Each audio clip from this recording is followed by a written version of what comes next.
Yes, so hello everyone, Hitesh here, and today we're gonna talk about the movie called Harry Potter and the Order of the Phoenix. ये movie आई थी सन 2007 में और Harry Potter franchise की 5th instalment है। I hope कि आपने इसके पहले first, second, third and fourth part को देख लिया होगा, जो कि मैंने बेहतरीन 1080p वीडियो क्लिप्स के साथ मोर देन 30 मिनट्स के वीडियोस बनाए हैं। कोशिश करी है कि ईच एंड एवरी स्मॉल से स्मॉल डिटेल को भी इंक्लूड कर सकूं। तो इस बार भी सेम ही ऐसी ही कुछ कोशिश रहेगी एंड आई एम सॉरी कि थोड़ा लेट हो चुका हूँ। खैर दिवाली का माहौल भी था और ऊपर से कुछ फैमिली की चलती सिचुएशंस की वजह से थोड़ा सा डिस्टर्ब भी था, इसी वजह से लेट हो चुका हूँ। बट आपका पुराना हितेश नागर वापस से लौट आया है उसी दमदार आवाज और छुपी हुई बारीकियों को आपके सामने लेकर। So now without wasting any time चलिए आते हैं इस कहानी की मेन स्टोरी लाइन की तरफ। हमेशा की ही तरह हैरी पॉटर का लोगो दिखाया जाता है, मगर इस बार और डार्कर होता जाता है और आगे आने वाले पार्ट्स में तो पूरा ही ब्लैक हो जाएगा, क्योंकि ये मूवी जो एक बच्चों की हंसती खेलती जिंदगी और खुशनुमा जादू भरी जिंदगी को दिखाती थी, उस पर अब धीरे धीरे काला साया आ चुका था।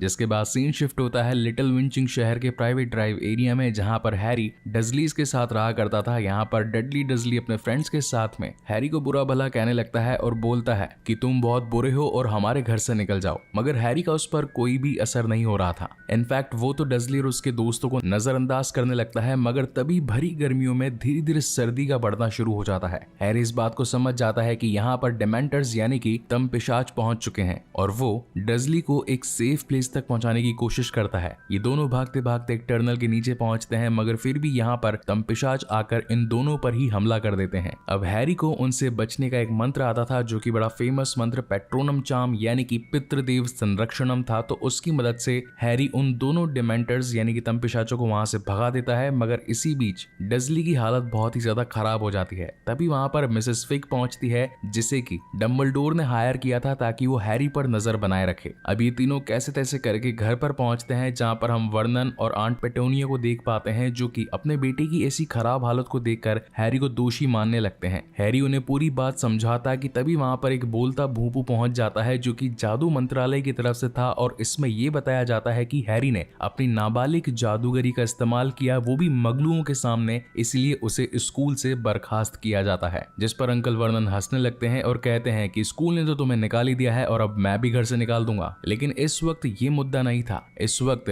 डजली की जान बचाना, उसे ठीक करना ही ज्यादा इंपॉर्टेंट था, इसलिए ये तीनों उसे लेकर हॉस्पिटल की ओर निकल जाते हैं। हैरी अपने रूम में अकेला होता है कि तभी वहां पर मेडाई मोडी, लिम्फेडोरा, जादू मंत्रालय के कुछ और भी जादूगर और इसी के साथ वीजलीज के भाई भी यहाँ पर पहुंच जाते हैं। जिसके बाद ये सभी उड़ती झाड़ू पर बैठकर अपने एक सीक्रेट हाइडआउट पर पहुंचते हैं, जो कि ऑर्डर ऑफ फीनिक्स का पुराना अड्डा हुआ करता था। बेसिकली ऑर्डर ऑफ फीनिक्स की वो टीम थी जो कि डंबलडोर ने बनाई थी वोल्डेमॉर्ट के खिलाफ उससे लड़ने के लिए। यहाँ पहुंचने पर हैरी की मुलाकात आर्थर वीजली और मॉली वीजली यानी कि रॉन के पापा मम्मी से भी होती है और इसी के साथ वो अपने बेस्ट फ्रेंड्स यानी कि रॉन और हरमाइनी को भी देख पाता है, जिन्हें देखकर वो बहुत खुश था। सभी को हैरी की बहुत फिक्र हो रही थी, जहाँ पर हैरी का कहना था कि आखिर तुम लोग इतनी टेंशन में क्यों हो, जिस पर हरमाइनी बताती है कि सभी ने तुम्हें स्कूल से बाहर निकालने के बारे में ऑर्डर्स पास कर दिए हैं, मगर हम ऐसा होने देना नहीं चाहते। इसी वक्त यहाँ पर फ्रेड और जॉर्ज भी पहुंच जाते हैं, जो कि कहते हैं कि क्या तुम लोग बड़े लोगों की बातें सुनने में इंटरेस्टेड हो। और तभी वो विस्तृत कान की मदद से नीचे चल रही मीटिंग में सारी बातें सुनने की कोशिश करते हैं, जहां पर इस मुद्दे पर बातचीत चल रही थी कि जब अनिष्ट देव यानी कि वोल्डेमॉर्ट आ चुका है तो इसके अब कोसिक्वेंसेस क्या क्या होने वाले हैं और हम हैरी को कैसे बचा सकते हैं। अगर वो वापस आया है तो भविष्यवाणी जरूर सच होगी। हालांकि जब तक ये बात सीरियस उनसे कहता है, वहां पर क्रुक्शैंस यानी कि हरमाइनी का बिल्ला पहुंच जाता है और उस कान को खा जाता है। हैरी सीरियस ब्लैक को देखकर बहुत खुश होता है, क्योंकि वो उसे अपना फादर फिगर ही समझता था, मतलब कि ऑलमोस्ट गॉड फादर। जिसके बाद ये सभी बैठकर डिनर करते हैं और इनके बीच में ये चर्चा होती है कि अगले दिन हैरी को जादू मंत्रालय की अदालत में पेश होना पड़ेगा और ये गवाही देनी पड़ेगी कि आखिर उसने मगलुओं के सामने नाबालिग होते हुए भी बचाव मंत्र का इस्तेमाल क्यों किया। जिसके बाद सीन शिफ्ट होता है नेक्स्ट डे और यहाँ पर आर्थर वीजली यानी कि रॉन के पापा हैरी को लेकर एक टेलीफोन बूथ तक पहुंचते हैं और यहाँ से एक सीक्रेट डोर था मंत्रालय तक जाने का। इंग्लिश में से मिनिस्ट्री ऑफ मैजिक भी कहते हैं। यहाँ पर बहुत सारे जादूगरों को हम देख पाते हैं, जिसके बाद में ये दोनों ही चलते चलते पहुंच जाते हैं अदालत के मेन दरवाजे पर और फिर कोर्ट की सुनवाई शुरू होती है, जहां पर सबसे बढ़िया चीज होती है कि हैरी के वकील होते हैं खुद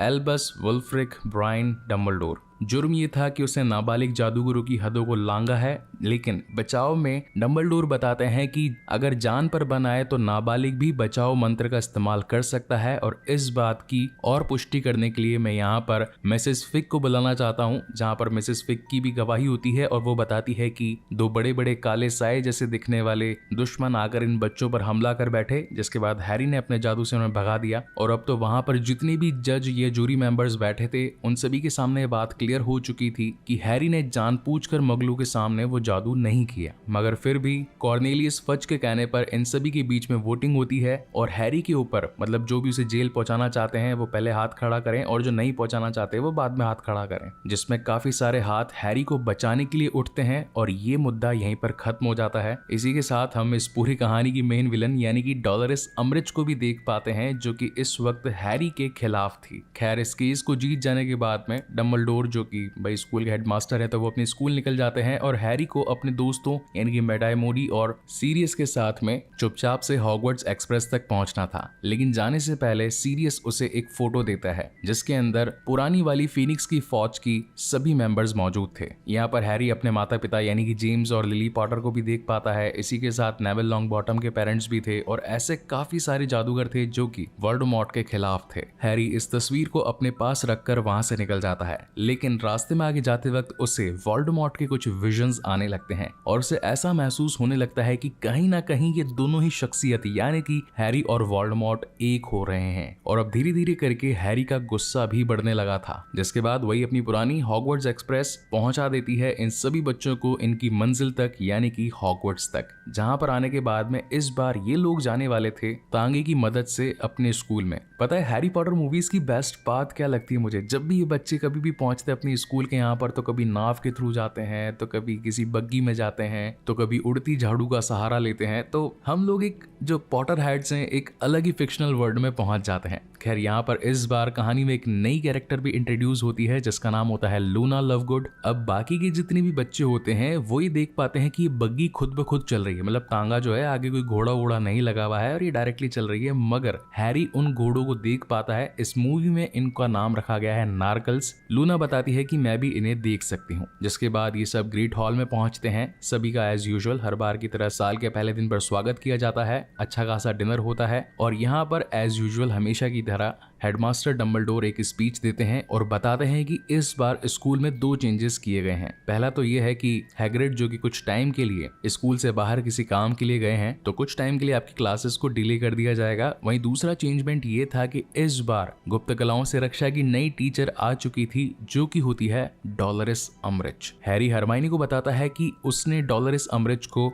अदालत में भी देखा था और वो मेरे खिलाफ थी। जिसके बाद अम्बरिज मतलब डंबलडोर की चलती हुई स्पीच के बीच में आकर खुद की स्पीच झाड़ने लगती है और ये बताती है कि स्कूल का दर्जा अब गिरता जा रहा है, इसलिए इसका लेवल उठाने के लिए कुछ ठोस कदम उठाने पड़ेंगे। आपकी शिक्षा को उच्च बनाने के लिए कुछ एग्जाम्स भी पास करने होंगे। जादू मंत्रालय को लगता है कि आप अभी उस काबिल नहीं है, इसलिए अब मैंने बागडोर संभाली है तो सब कुछ ठीक हो जाएगा। हरमाइनी का हैरी से कहना था कि अब तो जादू मंत्रालय ने स्कूल के मामलों में भी टांग अड़ाना शुरू कर दिया है। इस डिनर के खत्म हो जाने के बाद में जब सभी बच्चे मतलब कि जो गरुड़ द्वार वाले हैं जब अपने हॉल में आते हैं तो सीमिसिस यानी कि जो हैरी का बेस्ट फ्रेंड था वो आकर हैरी से कहता है कि तुम एक झूठे हो, तुमने नाबालिग जादूगरी का इस्तेमाल किया, वो भी मगलू के सामने। मेरी मॉम तो कहती है कि तुमने जिस बात की पुष्टि करी कि वोल्डेमॉर्ट आ चुका है तो मैं इस बात को नहीं मानता। जिस पर हैरी भी गुस्सा होकर सीमिसिस को कहता है कि तुम भी तुम्हारी मॉम की तरह पागल हो और तुम्हें डेली प्रॉफिट यानी कि दैनिक जादूगर नहीं पढ़ना चाहिए। इस पर इनके बीच में झगड़ा हो जाता है और कहीं ना कहीं मतलब आपसी अनबन को हम देख पाते हैं और हैरी की एक दूसरी पर्सनालिटी को भी एनालाइज कर पाते हैं कि यार पहले उसमें कैसी पोलाइटनेस थी और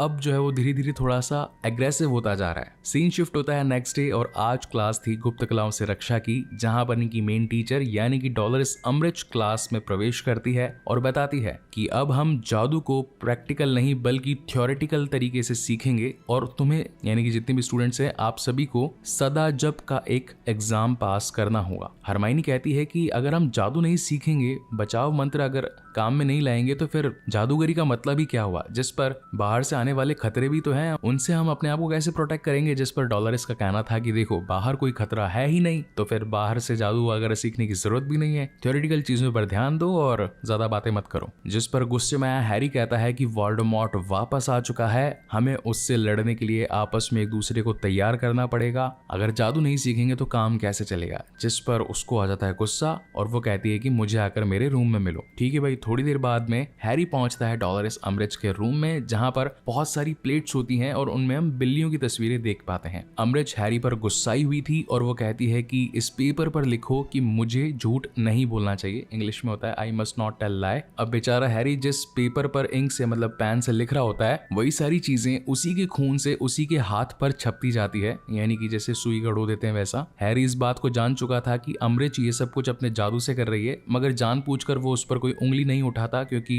उसे पता था कि अम्ब्रिज अपनी चालें चलेगी और बच्चों को परेशान करने का कोई भी मौका नहीं छोड़ेगी। इसी के साथ हम फ्रेड और जॉर्ज को भी देख पाते हैं, जो कि स्कूल में अपनी अतरंगी चीजों को लाकर बेच रहे थे। देखा जाए तो बिजनेस एंटरप्रेन्योर इनको बनना था और आगे चलकर ये बनेंगे भी, खैर वो अलग मुद्दा है। Coming back to the main story, Harry के हाथ पर बने घाव को देखकर हरमाइनी कहती है कि तुम्हें इसके बारे में डंबलडोर से शिकायत करनी चाहिए, लेकिन हैरी का हरमाइनी से कहना था कि मैं कर तो देता, मगर आजकल डंबलडोर मुझ पर कुछ ज्यादा ध्यान नहीं दे रहे हैं, इनफैक्ट उनका ध्यान कुछ कहीं और चीजों में ही लगा हुआ है, तो मैं उन्हें और ज्यादा परेशान नहीं करना चाहता, क्योंकि उन पर वैसे भी बहुत सारी जिम्मेदारियां हैं। लगता है इसके बारे में मुझे एक बार सीरियस ब्लैक से बात करनी चाहिए। अगले दिन वो अपने एक उल्लू के साथ में खत सीरियस तक पहुंचाता है और फॉरबिडन फॉरेस्ट यानी कि एक जंगल में जा रहा होता है, तभी उसे लूना लवगुड मिल जाती है और वो बताती है कि इन घोड़ों को, यानी कि ये जो थोड़े अजीब से विकृत अश्व दिखते हैं, इन्हें नार्कल्स कहा जाता है। इन्हें खाली वही लोग देख पाते हैं जिन्होंने बचपन में मौत देखी हो। मैंने भी अपनी मॉम की मौत देखी थी, तुमने भी देखी है, और ये रीजन है कि हम इन्हें देख पाते हैं। हालांकि नार्कल्स किसी को नुकसान नहीं पहुंचाते, ये बड़े ही शांत स्वभाव के होते हैं। अगर इन्हें इनकी खाने की चीज दे दो तो ये चुपचाप वहां से चले जाते हैं। हैरी उसे एक सेब फेंक कर देता है, एप्पल, मगर वो नहीं खाते हैं। जब लूना उसे एक मांस का टुकड़ा देती है तो वो छोटा बच्चा उसे खाने लगता है। जिसके बाद सीन शिफ्ट होता है लंच पर। सभी बच्चे आपस में बैठकर खाना पीना खा रहे थे, तभी मैगोनिकल और अम्ब्रिज के बीच में हो जाती है जबरदस्त फाइट। दोनों ही एक दूसरे के ऊपर कटाक्ष कस रहे होते हैं, क्योंकि धीरे धीरे स्कूल के अंदर लॉज लेकर आना अम्ब्रिज ने शुरू कर दिया था, क्योंकि वो ये चाहती थी कि बच्चे अच्छे संगठित वे में रहे, जबकि मैगोनिकल का कहना था कि बच्चों को बच्चों की जिंदगी की तरह ही उन्हें जीने दो, इन पर बड़ों की तरह लॉ मत झाड़ो। लेकिन अब क्योंकि अम्ब्रिज के पास में जादू मंत्रालय के मंत्री कॉर्नेलियस फच की अथॉरिटी आ चुकी थी, तो यानी कि अब वो चाहे तो स्कूल में कुछ भी कैसे भी अपने हथकंडे आजमा सकती थी, जैसे कि हर टीचर की एक रिपोर्ट तैयार करना कि क्या वो अपने काम में परिपूर्ण है भी कि नहीं, या फिर बच्चों को पढ़ाने लायक उसमें इतना औहदा है भी या नहीं। तो वह हर टीचर के ऊपर कुछ ना कुछ एक एनालिटिक्स रिपोर्ट तैयार करती है। इसी तरह एक बार जब अम्ब्रिज पहुंचती है ट्रिलोनी की क्लास में, जो कि भविष्य के बारे में पढ़ाया करती थी, तो उसने अम्ब्रिज पर एक भविष्यवाणी कर दी थी कि भैया तुम्हारा भविष्य खतरे में है। जिस पर अम्ब्रिज को तो गुस्सा आता है कि यार मैं तो ऑलरेडी एक महान जादूगर हूं और मेरे ऊपर कोई खतरा आ नहीं सकता, इसका मतलब कोई तो झूठ भविष्यवाणी करी है। और अगले दिन अपनी रिपोर्ट को तैयार करते हुए वो मैडम ट्रिलोनी को स्कूल से बाहर निकलवाने के आदेश पारित कर देती है। सभी बच्चे आकर बाहर खड़े हो जाते हैं कि यार ये क्या हो रहा है स्कूल में मामला। तभी यहाँ पर मैगोनिकल भी पहुंच जाती है और वो अम्ब्रिज को ऐसा करने से रोकती है, मगर अम्ब्रिज अपने आदेश पर अड़िग थी कि तभी वहां पर डंबलडोर पहुंच जाते हैं और कहते हैं कि डॉलरस अम्ब्रिज, आप एक टीचर को उसके ओहदे से हटा तो जरूर सकती हैं, इतनी अथॉरिटी आपके पास में है, मगर हॉगवर्ट्स से निकाल नहीं सकती। वो ओहदा सिर्फ और सिर्फ हेडमास्टर के पास होता है। मैडम मैगोनिकल, आप प्रोफेसर ट्रिलोनी को उनकी जगह पर वापस ले जाइए। जिस पर अम्ब्रिज का कहना था कि हेडमास्टर का ओहदा खैर कुछ ही दिन आपके पास रहेगा, थोड़े दिनों बाद तो मेरे पास आ ही जाएगा। और ऐसा कहकर वो वहां से निकल जाती है। स्कूल का माहौल धीरे धीरे डार्क होता जा रहा था। सभी बच्चे टेंशंस में आ चुके थे, क्योंकि उनके सामने अब एक सदा जब का एग्जाम भी होने वाला था। इसी बीच हैरी की बात सीरियस ब्लैक से होती है। सीरियस उसे बताता है कि स्कूल के अंदर कुछ तो बहुत बुरा होने वाला है, क्योंकि वोल्डेमॉर्ट अब वापस आ चुका है, तो वो धीरे धीरे करके अपनी चालें जरूर चलेगा। हैरी, रॉन और हरमाइनी, तुम्हें सतर्क रहना होगा और अपने आप को इस काबिल बनाना होगा कि जब जरूरत पड़े तो लड़ने के लिए तैयार रहो। जिस पर हरमाइनी अपना दिमाग चलाती है और अगले दिन हॉग्समीड में बाकी पूरी क्लास को इकट्ठा कर लेती है और सभी बच्चों को ये बताती है कि देखो स्कूल में अब हमें जादू करने की मनाही है। डॉलरस अम्ब्रिज ने अपने अपने रूल्स निकाल दिए हैं कि एक तो ग्रुपिज्म में कोई भी बच्चे नहीं रहेंगे, जादू वगैरह नहीं करेंगे, तो अगर हम जादू करना नहीं सीखेंगे तो लड़ाई के लिए तैयार कैसे होंगे। और जैसा कि हैरी ने लास्ट टाइम वोल्डेमॉर्ट को देखा है और उसने हमारी हैरी स्कूल के एक स्टूडेंट यानी कि सेडरिक डिग्री की जान ली थी और वो अगेन वापस आएगा, तो उससे लड़ने के लिए हमें अपनी एक आर्मी तैयार करनी होगी। बताओ मेरे साथ कौन कौन है। पहले तो इस बात को सुनकर कोई भी अग्री नहीं होता, लेकिन हरमाइनी उन्हें विश्वास दिलाती है कि हैरी एक काबिल जादूगर है। उससे अपने पहले साल में खुद वोल्डेमॉर्ट से, दूसरे साल में काल दृष्टि से, तीसरे साल में मोर देन 80 तम पिशाचों से और चौथे में तो आपको पता ही है यानी कि खुद अगेन वोल्डेमॉर्ट के एक ताकतवर रूप से सामना किया है। तो Harry is a eligible teacher for us. और अब देखते ही देखते बहुत सारे बच्चे हैरी की टीम में शामिल हो जाते हैं, जिनका वो नाम रखते हैं डम्बलडोर्स आर्मी। मगर इस टीम को हॉग्समीड से अगेन हॉगवर्ट्स में आते हुए ऊपर से डॉलरिस अम्बरिज देख लेती है और अगेन बहुत सारे लॉ स्कूल में झाड़ देती है कि अब कोई भी ग्रुप में बच्चे नहीं दिखेंगे। अब खैर टीम तो बन गई मगर जादू करने की जगह नहीं। तभी लॉन्ग बॉटम को स्कूल के गलियारे से जाते हुए जरूरती तहखाना दिख जाता है। ये जरूरती तहखाना सिर्फ उसी के सामने आता था जिसे सचमुच उस तहखाने की जरूरत होती थी। इस तहखाने में जरूरत की हर सामान, हर चीज मौजूद होती थी, मतलब जो भी उस जरूरतमंद को चाहिए। तो इस तरीके से ये सभी बच्चे अपनी पूरी टीम को वहां पर लेकर आकर जादू की प्रैक्टिस करना स्टार्ट करते हैं। अब यहाँ पर इस टीम में चॉ भी होती है, लूना लववुड भी होती है, सिमसिस भी होता है, फ्रेड और जॉर्ज, मतलब और भी वीजली वगैरह, हरमाइनी, रॉन, बहुत सारे बच्चे होते हैं। और ये एक एक करके जादू की प्रैक्टिस करना स्टार्ट करते हैं, जैसे कि पितृदेव संरक्षणम, शुपतम, निरस्त्र भव और भी कई सारे मंत्र। अब कुछ लोग कमेंट करेंगे कि यार इंग्लिश में स्पेल्स क्यों नहीं बताते, तो देखो यार मैंने हिंदी में देखी है और मुझे पर्सनली ये हिंदी वाले जादू मंत्र बोलना बहुत पसंद है, तो मैं तो इसी में ही बोलूंगा। खैर कहानी की तरफ आगे बढ़ते हैं। धीरे धीरे ये बच्चे भी प्रोग्रेसिव होते जाते हैं और फिर इनकी भी एक फोटो क्लिक होती है, मतलब कि डम्बलडोर्स आर्मी की। क्रिसमस के दिन शुरू होने वाले थे, बहुत सारे बच्चे अपने घर जाना चाहते थे, तो लास्ट में बचते हैं इस हॉल में चो और हैरी। यहाँ पर इन दोनों के बीच में अट्रैक्शन बढ़ चुका था, तो एक किस सीन भी आता है यहाँ पर। और जब मैं छोटा था तब मैंने फर्स्ट टाइम इनका किस देखा था। खैर मैं पापा मम्मी के साथ में था तो थोड़ी सी ऑकवर्ड फीलिंग हो गई थी। क्या आपके साथ में भी ऐसा कभी हुआ है? कमेंट सेक्शन में जरूर बताइएगा। सीन शिफ्ट होता है नेक्स्ट डे और यहाँ पर अगेन हैरी को कुछ सपने आने लगते हैं, जहाँ पर वो ये देख पाता है कि रहस्यमय तहखाने में उसने आर्थर वीजली यानी कि रॉन के पापा को देखा और एक बड़ा सा सांप उन पर हमला कर रहा था। हरमाइनी और रॉन उसे लेकर डम्बलडोर के पास जाते हैं, जहाँ पर हैरी ये बताता है कि जो सांप आर्थर पर हमला कर रहा था ऐसा लग रहा था कि वो मैं खुद ही हूँ। जिसके बाद डम्बलडोर स्नेप से कहते हैं कि इसे जाकर मस्तिष्क प्रवेशम की ट्रेनिंग दो। स्नेप हैरी को अपने चेंबर में लेकर आता है और उसे मस्तिष्क प्रवेशम की प्रैक्टिस करवाना शुरू करता है। और स्नेप का हैरी से ये कहना था कि अगर मैं ये कर सकता हूँ तो अनिष्ट देव तो ये काम आसानी से कर सकता है। वो तुम्हारे दिमाग में झांक कर उस भविष्यवाणी तक पहुंच सकता है जो कि वोल्डेमॉर्ट के खिलाफ थी। हैरी के लिए सब कुछ बहुत नया था और वो इन चीजों को जल्दी सीख नहीं पा रहा था। खैर थोड़े दिन निकल जाते हैं और यहाँ पर हम आर्थर और उसकी फैमिली को देख पाते हैं, जहाँ पर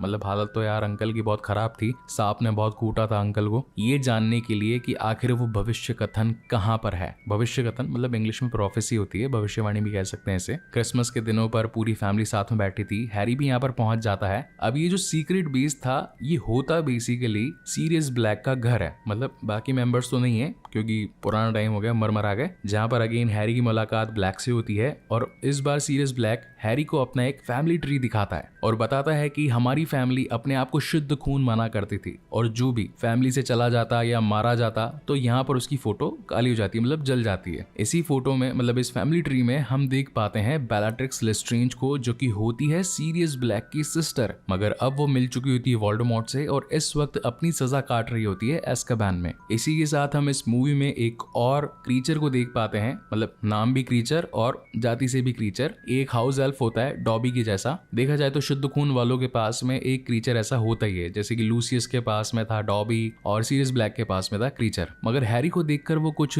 खासा खुश नहीं था। सीन शिफ्ट होता है स्कूल में। क्रिसमस की छुट्टियां खत्म हो चुकी थी और इसी के साथ हैग्रिड भी वापस आ चुका था। हैरी, रॉन और हरमाइनी हैग्रिड से मिलने के लिए जब उसके घर पर पहुंचते हैं तो ऑलरेडी अम्बरिज वहां पर पहुंची हुई थी और हैग्रिड से पूछ रही थी कि भाई तुम कहाँ गायब हो गए थे इतने दिन। जिस पर वो अम्बरिज से कहता है कि ये मेरा और डम्बलडोर का सीक्रेट मामला है, उन्होंने मुझे किसी काम से भेजा था और अब मैं वापस आ चुका हूँ तो अपनी जॉब को अगेन कंटिन्यू कर दूंगा। अम्बरिज के चले जाने के बाद में हैरी हैग्रिड को पूरा यहाँ का दौरा बताता है कि इस बीच मतलब जब आप यहाँ पर नहीं थे तो क्या क्या कांड हो चुके हैं। हैग्रिड का कहना था कि स्कूल पर अब काले बादल छा चुके हैं, मतलब कि एक बड़े खतरे का अंदेशा आने वाला है। एक तरफ जहाँ वोल्डेमॉर्ट अपने बुरे जादूगरों और तम पिशाचों की टीम को इकट्ठा कर रहा है, उसी दौरान मुझे डम्बलडोर ने कुछ अच्छे जादूगरों को अपनी टीम में मिलाने के लिए भेजा था जंगल में। जंगल में कई सारे जाइंट्स भी होते हैं, मतलब बड़े वाले राक्षस जिन्हें कहा जाता है, तो मैं उन्हें अपनी टीम में मिलाने के लिए गया था और इसी वजह से मुझ पर थोड़ी बहुत खरोचे भी आ गई। हालांकि कुछ मेरे साथ हो गए हैं, मगर कुछ अभी भी वोल्डेमॉर्ट का साथ देना चाहते हैं। हैरी, रॉन और हरमाइनी, तुम्हें तैयार रहना होगा एक बड़े खतरे के लिए। मीनवाइल सीन शिफ्ट होता है एस्केबान पर, जहां पर हम बेलाट्रिक्स लिस्ट्रेंज को देख पाते हैं और एस्केबान की एक बड़ी सी दीवार के टूट जाने की वजह से लिस्ट्रेंज वहां से आजाद हो चुकी थी और उसका एक क्रीपी लाफ हम देख पाते हैं।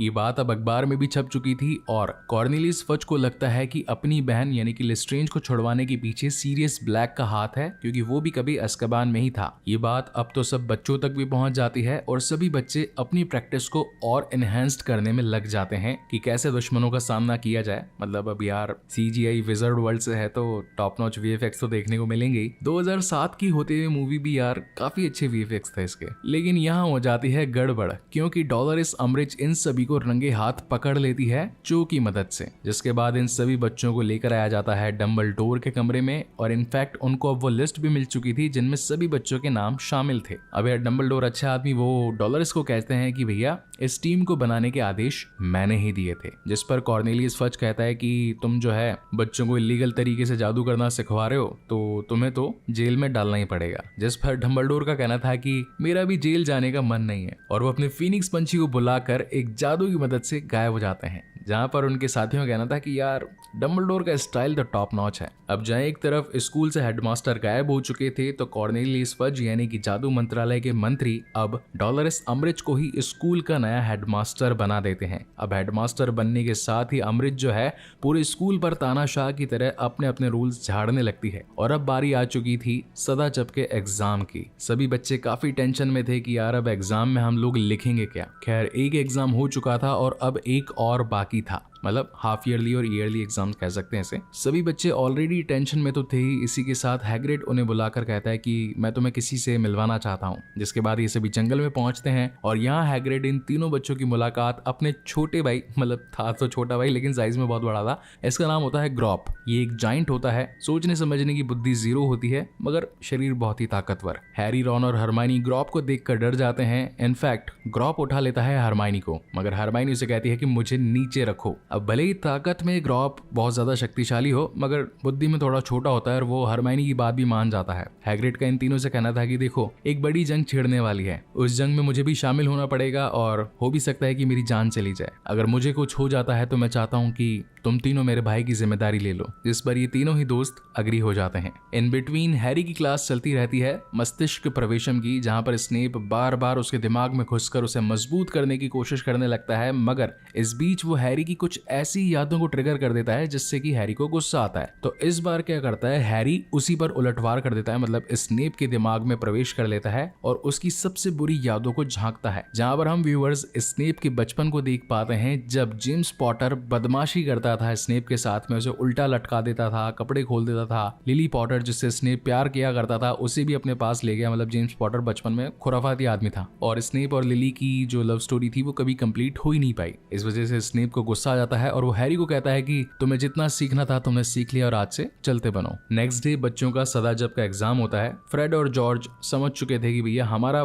भविष्य इस स्कूल में नहीं है, हमें कुछ और करना होगा, और देखते ही देखते वो पूरी चलती हुई क्लास का एग्जामिनेशन में पटाखे फोड़ देते हैं। ढेर सारे रंग बिरंगे पटाखे आकर एग्जाम के पेपर्स को जला देते हैं और उड़ते वक्त वो आसमान में एक W भी बना देते हैं। W यानी कि वीजलीज, यानी कि स्कूल से अब इन्हें वैसे भी निकाल दिया जाने वाला था तो खुद की दुकान चलाएंगे भाई साहब। सभी बच्चे काफी खुश थे, बहुत ही जोरदार का हा हुल्ला मच रहा था। इसी बीच हैरी बेहोश होकर गिर जाता है और उसे अगेन विजन्स आने लगते हैं कि सीरियस ब्लैक मुसीबत में है, उसे जल्द से जल्द सीरियस को बचाना होगा। तो हरमाइनी और रॉन भी कहते हैं कि डॉलरिस अम्ब्रिज के चेंबर में एक छू पाउडर की मदद से हम फटाफट से रहस्यमय तहखाने तक पहुंच सकते हैं जहां पर इस वक्त सीरियस मौजूद है। लेकिन तभी पहुंच जाती है अम्ब्रिज और इन सभी को रंगे हाथ पकड़ लेती है और बुला लेती है स्नेप को कि एक सत्यार्थ रस लेकर आओ और मुझे हैरी से सब कुछ सच उगलवाना है। इसी बीच हैरी स्नेप को ये इंडिकेशन दे देता है कि स्नेप सीरियस मुसीबत में है, हमें उसे बचाना होगा। अब स्नेप समझ तो जाता है, जिस पर वो अम्ब्रिज को कहता है कि ये नादान बच्चे हैं, ना जाने किस बारे में बातचीत कर रहे हैं, मुझे नहीं पता। और जहां तक रही सत्य द्रव काढ़े की, तो उसे आपने ऑलरेडी काफी सारे बच्चों पर इस्तेमाल कर लिया है, इंक्लूडिंग चो, तो अब मेरे पास में नहीं है। जिस पर अम्ब्रिज ये डिसाइड करती है कि ये सभी बच्चों को सजा देगी। अब अगर यार सजा देगी तो टाइम वेस्ट होगा और पर स्नेप की जान खतरे में थी तो यहाँ पर हरमाइनी एक चाल खेलती है और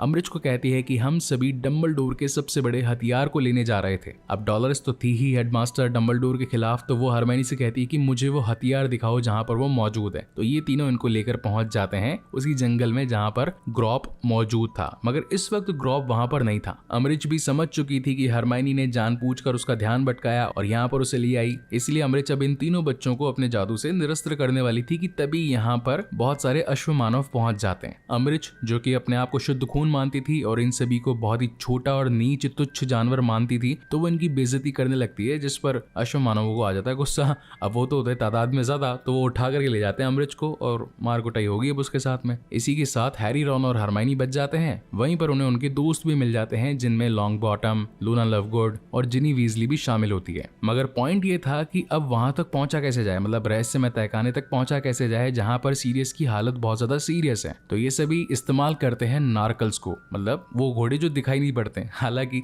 अब हैरी और लूना की आंखों से हम इन घोड़ों को देख तो पाते हैं और इन्हीं की मदद से ये लोग पहुंच जाते हैं मिनिस्ट्री ऑफ मैजिक में और पहुंचते हैं रहस्यमय तहखाने तक, जहां पर उस प्रोफेसी यानी कि भविष्य कथन को रखा गया था, जिसमें यह भविष्यवाणी थी कि वोल्डेमॉर्ट को वो शख्स मारेगा जिसके पास में मौत के तोहफे होंगे और उसकी ताकत के आगे कोई नहीं टिक पाएगा। अब इतना ही हैरी को मालूम चलता है कि तभी वहां पर डेथ ईटर्स यानी कि प्राण भक्षी पहुंच जाते हैं, जिनमें हम लूसियस मैल्फॉय को देख पाते हैं और इस बार उसके साथ में थी बेलाट्रिक्स लेस्ट्रेंज। यहाँ पर इन दोनों ही टीम्स के बीच में बहुत ही धाकड़ फाइट होती है। इनफैक्ट उस रहस्यमय तहखाने में जितने भी भविष्य कथन पड़े थे उन सभी पर जब मैजिक होता है तो एक एक करके वो ग्लोब्स टूटने लगते हैं। CGI as usual top notch, up to the mark. और लड़ते भिड़ते ये लोग एक अलग कमरे में पहुंच जाते हैं जहां पर एक वेल होता है। इसे एक तरीके से यहाँ का वॉइड भी कह सकते हैं, विजिटिंग वर्ल्ड का वॉइड, नल वॉइड भी हो सकता है। लो की सीरीज देखी होगी तो वॉइड का मतलब समझ जाओगे, और अगर बेन 10 की सीरीज देखी होगी तो नल वॉइड का मतलब भी समझ जाओगे। और विजिटिंग वर्ल्ड में है वेल। खैर यहाँ पर बहुत सारे प्राण पक्षी पहुंच जाते हैं और अपने दोस्तों की जान बचाने के लिए हैरी को लूसियस मैल्फॉय को वो भविष्य कथन देना पड़ता है, जहां पर लूसियस का कहना था कि लास्ट टाइम वोल्डेमॉर्ट के पास में ये नहीं था और इसी वजह से वो हार गया था, मगर अब वो नहीं हारेगा क्योंकि उसे पता होगा कि भविष्य में क्या होने वाला है। मगर इसी बीच यहाँ पर सीरियस पहुंच जाता है और सीरियस के साथ में जादू मंत्रालय के कुछ और भी उसके दोस्त मौजूद होते हैं और इन सभी के बीच में एक एपिक बैटल होता है। ब्रूटली ये एक दूसरे को अपनी मैजिक वॉन्ड की मदद से यानी कि जादू की छड़ी की मदद से निरस्त करने की कोशिश करते हैं।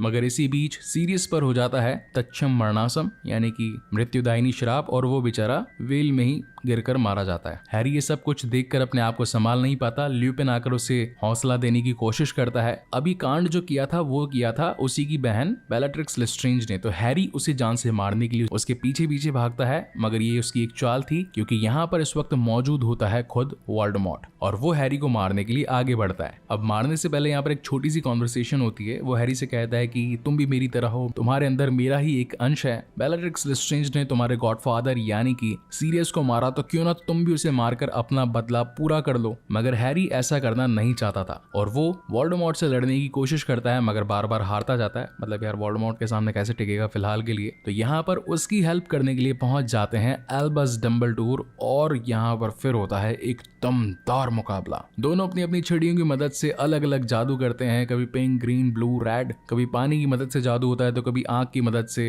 डम्बलडोर एक सारस बना देते हैं तो वहां पर वोल्डेमॉर्ट एक सांप बना देता है। बहुत एपिक बैटल होता है, लेकिन वो डम्बलडोर के आगे टिक नहीं पाता क्योंकि उनके पास थी विश्व की सबसे ताकतवर छड़ी, जैसे कि एल्डर वॉन्ड यानी कि एल्डर छड़ी भी कहा जाता है। तो उसे दुम दबाकर भागना ही पड़ता है, मगर वो आ जाता है हैरी के शरीर में, उसे मतलब ऑलमोस्ट पजेस्ट कर लेता है। तो डम्बलडोर उसे समझाते हैं कि हैरी तुम्हें अपनी यादों के साथ में अनिष्ट देव का मुकाबला करना होगा। जिसके बाद हैरी अपनी खुशनुमा यादों को याद करता है और उन्हीं की मदद से वो वोल्डेमॉर्ट को अपने शरीर से निकालने में कामयाब हो जाता है। अब शरीर से बाहर निकलते ही जब वोल्डेमॉर्ट बाहर आकर खड़ा होता है तो इस वक्त तक यहाँ पर मंत्रालय के और भी लोग पहुंच चुके थे, इंक्लूडिंग द जादू मंत्रालय के मंत्री कॉर्नेलियस फज, और वो अपनी आंखों से वोल्डेमॉर्ट को देख लेते हैं। देखते ही उनके फट जाती है। तो अगले ही दिन कॉर्नेलियस फज अपना इस्तीफा दे देता है मंत्रालय पद से। इसी के साथ साल भी खत्म हो चुका था, जहां पर साल के एंड में हमेशा की ही तरह डम्बलडोर आकर हैरी से मुलाकात करते हैं। हैरी उनसे पूछता है कि आखिर में वो काम करने में कामयाब कैसे हुआ, यानी कि अनिष्ट देव को मेरे मस्तिष्क से बाहर निकालने में कैसे। सफल हो पाया, जहाँ पर डंबलडोर का कहना था कि